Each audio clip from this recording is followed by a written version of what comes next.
Merci d'ailleurs à l'AFDAF et merci à Marc d'avoir organisé cette journée.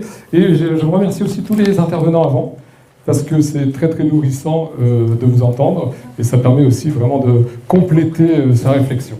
Donc quand Marc m'a contacté sur cette notion d'avenir, il m'a demandé de quoi je voulais parler, donc j'ai proposé « Peut-on prévoir l'avenir avec l'astrologie karmique ?» Parce que les consultants ont en quelque sorte des positionnements différents par rapport à cet avenir. C'est-à-dire que vous avez des consultants qui m'appellent en disant « Voilà, je viens vous voir, je voudrais savoir ce qui va m'arriver en 2020. » Donc ça, c'est le gâteau.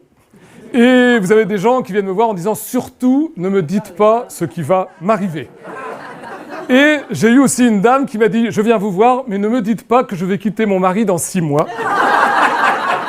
Et elle a quitté son mari 6 mois après. Mais je vous jure que je n'y suis pour rien. Donc voilà, donc on est face à cette question qui va amener évidemment la question du libre arbitre. Alors l'objet d'étude de l'astrologie karmique, c'est quoi? L'astrologie karmique n'est pas une astrologie événementielle, ce n'est pas une astrologie prédictive, hein, c'est le fonctionnement de la psyché. Ça veut dire nos conditionnements, nos habitudes, ce que crée notre esprit, et tout ça, c'est ce qu'on va appeler les empreintes du karma. Et ce que nous vivons est le miroir de notre psyché. Ce que je vais dire là, avec ce langage, vous l'avez déjà entendu au cours de la journée, et entre autres quand il y a eu des allusions à la physique quantique, et sur le fait que notre univers, hein, c'est ce que tu as dit, hein, Gilles, notre univers en fait est la création de notre esprit. Et ces fameux conditionnements, eh bien, j'aime beaucoup la phrase du Dalai Lama qui dit « Ce qui se réincarne, ce sont les habitudes ». C'est-à-dire c'est ce qu'on appelle dans le bouddhisme le continuum de conscience. Et donc c'est toutes ces habitudes qui vont nous emmener comme ça, d'incarnation en incarnation, de vie en vie, si tant est qu'on croit bien sûr à la réincarnation. J'ai aussi des consultants qui viennent et qui me disent, je leur demande toujours en début de consultation s'ils croient ou pas à la succession des vies. S'ils n'y croient pas, je ne leur en parle pas. Et s'ils y croient, à ce moment-là, on peut aborder le sujet. Alors, qu'est-ce que le karma ? Donc c'est ça le karma. Ça veut dire que si vous poussez une pierre alors qu'il y a une série de pierres en rond, ça vous revient. À un moment donné ou à un autre. Le problème, c'est qu'on ne sait pas quand est-ce que ça revient.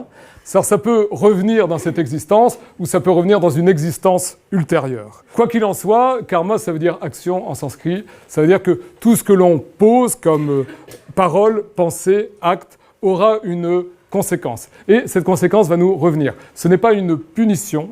Ça, c'est très important parce que dans notre esprit, avec l'héritage judéo-chrétien, on aurait toujours une tendance à croire que quand il nous arrive un problème, c'est une punition parce qu'on n'a pas été gentil.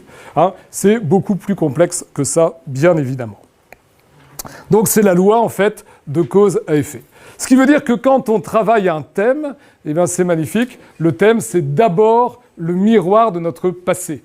Et donc ça nous permet de prévenir le passé, de prévoir le passé, ce qui est beaucoup moins impliquant que de prévoir l'avenir. Donc le thème de naissance, en fait, reflète ce que nous avons vécu et les empreintes de ces vécus avec lesquels nous arrivons dans cette existence. Donc karma et libre arbitre, le passé c'est quoi? Le passé, c'est la cause de notre présent, et on va le voir dans le thème en analysant le nœud sud et les indices karmiques du passé dont je vous parlerai dans quelques instants.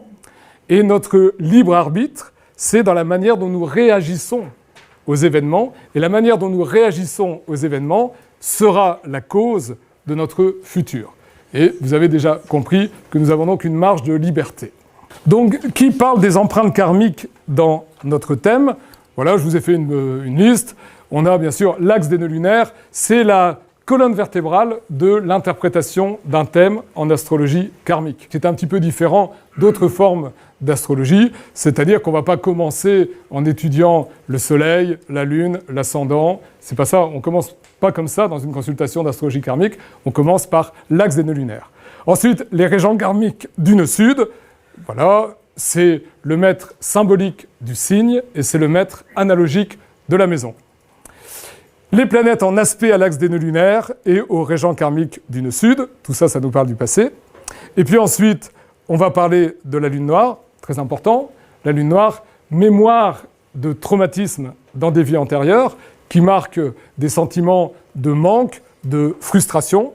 On va parler des planètes rétrogrades, on reviendra là-dessus. Hein. qui sont en quelque sorte des chantiers. C'est-à-dire qu'on a commencé à travailler un petit peu de la thématique de ces planètes, mais on n'a pas été jusqu'au bout et on a encore à y revenir et à les retravailler. Et dans ma boîte à outils, il y a Chiron et il y a Vesta. Je vous dis ça parce que, et on l'a aussi entendu ce matin, je pense qu'il y a autant d'astrologie que d'astrologues. Et ce qui est important, c'est de savoir ce qui nous parle, nous, en tant qu'astrologues. Et qu'est-ce qui va nous permettre de comprendre la personne qui est en face de nous et de l'accompagner. Voilà, donc il y a des astrologues qui ne vont jamais se servir de Vesta, ce n'est pas un problème, et qui vont pourtant dire des choses remarquables. L'important, c'est d'avoir la boîte à outils qui nous parle.